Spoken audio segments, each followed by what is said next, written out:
You can adjust video speed from YouTube settings.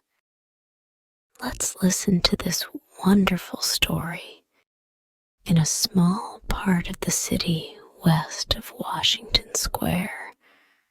The streets have gone wild. They turn in different directions. They are broken into small pieces called places. One street goes across itself 1 or 2 times. A painter once discovered something possible and valuable about this street. Suppose a painter had some painting materials for which he had not paid. Suppose he had no money. Suppose a man came to get the money. The man might walk down that street and suddenly meet himself coming back without having received a cent. This part of the city is called Greenwich Village. And to old Greenwich Village, the painters soon came. Here they found rooms they like, with good light and at a low cost. Sue and Johnsy lived at the top of a building with 3 floors. One of these young women came from Maine, the other from California. They had met at a restaurant on 8th Street. There, they discovered that they liked the same kind of art, the same kind of food, and the same kind of clothes.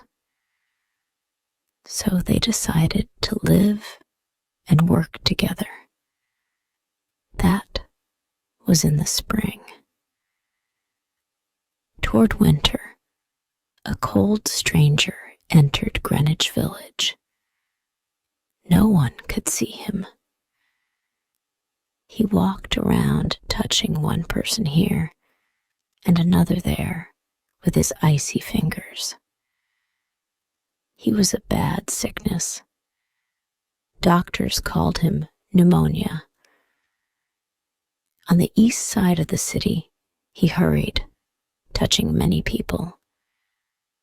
But in the narrow streets of Greenwich Village, he did not move so quickly. Mr. Pneumonia was not a nice old gentleman. A nice old gentleman would not hurt a weak little woman from California.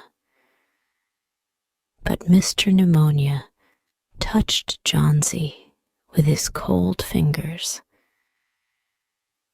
She lay on her bed, almost without moving, and she looked through the window at the wall of the house next to hers. One morning, the busy doctor spoke to Sue alone in the hall, where Johnsy could not hear. "She has a very small chance," he said. "She has a chance if she wants to live. If people don't want to live, I can't do much for them. Your little lady has decided that she is not going to get well. Is there something that is troubling her?" "She always wanted to go to Italy and paint a picture of the Bay of Naples," said Sue. "Paint, not paint. Is there anything worth being troubled about? A man?" "A man?" said Sue. "Is a man worth—" "No, doctor, there is not a man." "It is weakness," said the doctor. "I will do all I know how to do. But when a sick person begins to feel that he's going to die, half my work is useless. Talk to her about new winter clothes. If she were interested in the future, her chances would be better. After the doctor had gone, Sue went into the workroom to cry. Then she walked into Johnsy's room. She carried some of her painting materials, and she was singing. Johnsy lay there, very thin and very quiet. Her face was turned toward the window. Sue stopped singing, thinking that Johnsy was asleep. Sue began to work. As she worked, she heard a low sound, again and again. She went quickly to the bedside. Johnsy's eyes were open wide. She was looking out the window and counting back. 12, she said. And a little later, 11, and then 10, and 9, and then 8, and 7, almost together. Sue looked out the window. What was there to count? There was only the side wall of the next house, a short distance away. The wall had no window. An old tree grew against the wall. The cold breath of winter had already touched it. Almost all its leaves had fallen from its dark branches. "What is it, dear?" asked Sue.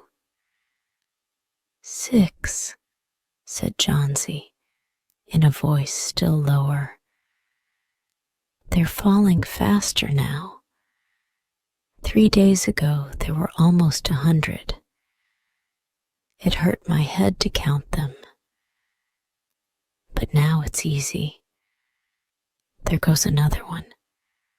There are only 5 now." "5 what, dear? Tell your Sue." "Leaves on the tree. When the last one falls, I must go too. I've known that for 3 days. Didn't the doctor tell you?" "Oh, I never heard of such a thing," said Sue. "It doesn't have any sense in it. What does an old tree have to do with you? Or with your getting well? And you used to love that tree so much. Don't be a little fool. The doctor told me your chances for getting well. He told me this morning. He said you had very good chances. Try to eat a little now, and then I'll go back to work. And then I can sell my picture. And then I can buy something more for you to eat to make you strong." "You don't have to buy anything for me," said Johnsy. She still looked out the window. "There goes another. No, I don't want anything to eat. Now there are 4. I want to see the last one fall before night. Then I'll go too." "Johnsy, dear," said Sue, "will you promise me to close your eyes and keep them closed? Will you promise not to look out the window until I finish working? I must have this picture ready tomorrow. I need the light. I can't cover the window." Couldn't you work in the other room? Asked Johnsy coldly. I'd rather be here by you, said Sue. And I don't want you to look at those leaves. Tell me as soon as you have finished, said Johnsy. She closed her eyes and lay white and still. Because I want to see the last leaf fall. I have done enough waiting. I have done enough thinking. I want to go sailing down, down, like one of those leaves. Try to sleep, said Sue. I must call Behrman to come up here. I want to paint a man in this picture, and I'll make him look like Behrman. I won't be gone a minute. Don't try to move till I come back. Old Behrman was a painter who lived on the first floor of their house. He was past 60. He had had no success as a painter. For 40 years he had painted without ever painting a good picture. He had always talked of painting a great picture, a masterpiece, but he had never yet started it. He got a little money by letting others paint pictures of him. He drank too much. He still talked of his great masterpiece, and he believed that it was his special duty to do everything possible to help Sue and Johnsy. Sue found him in his dark room, and she knew that he had been drinking. She could smell it. She told him about Johnsy and the leaves on the vine. She said that she was afraid that Johnsy would indeed sail down, down like the leaf. Her hold on the world was growing weaker. Old Behrman shouted his anger over such an idea. What? He cried. Are there such fools? Do people die because leaves drop off a tree? I have not heard of such a thing. No, I will not come up and sit while you make a picture of me. Why do you allow her to think such a thing? That poor little Johnsy.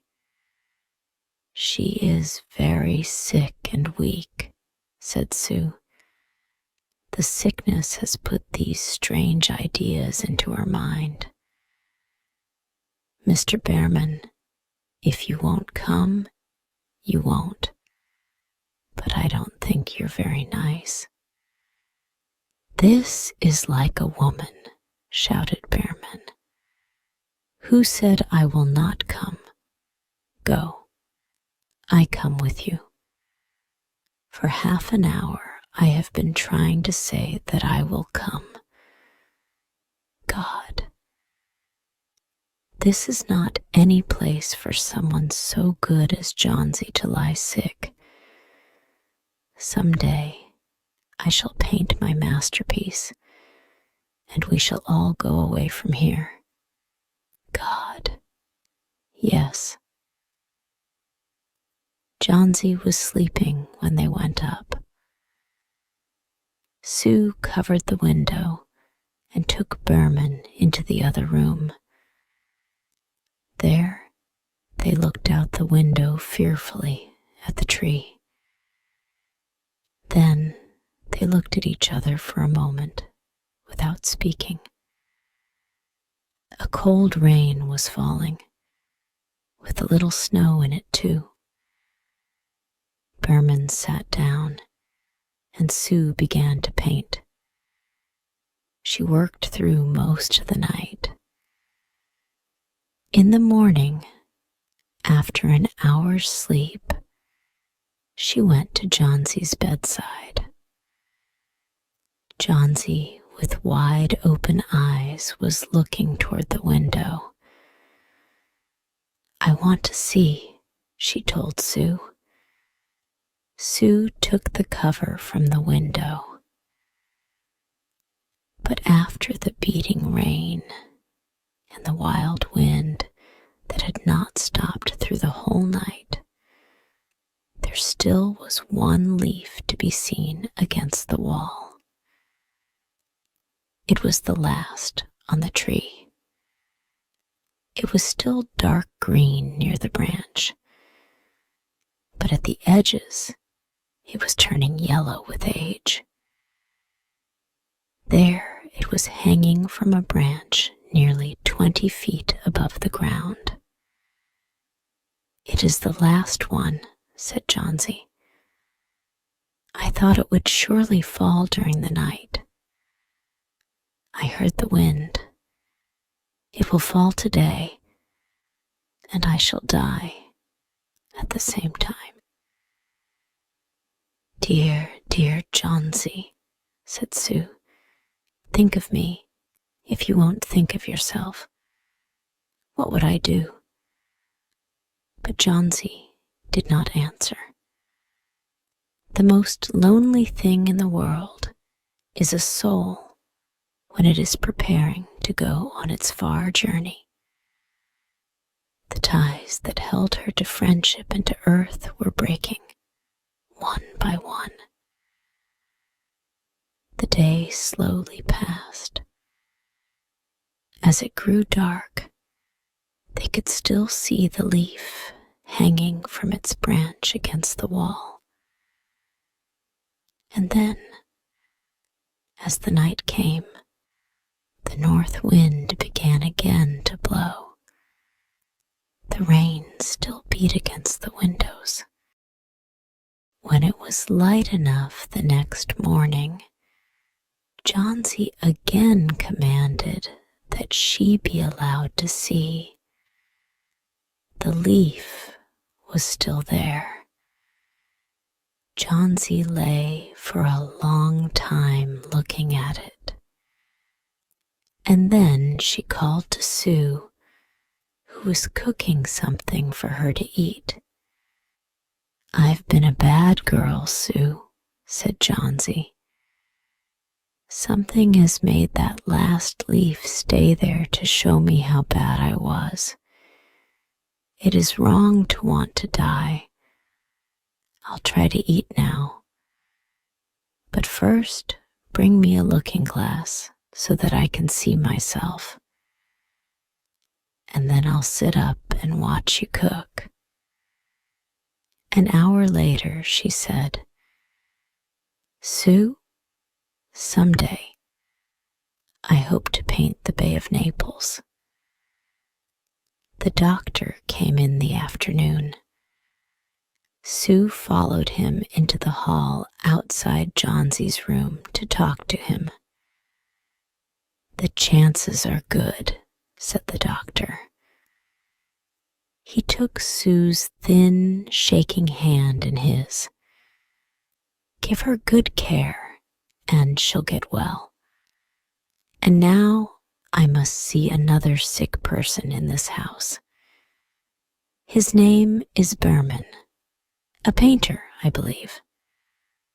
Pneumonia, too. Mike is an old, weak man, and he is very ill.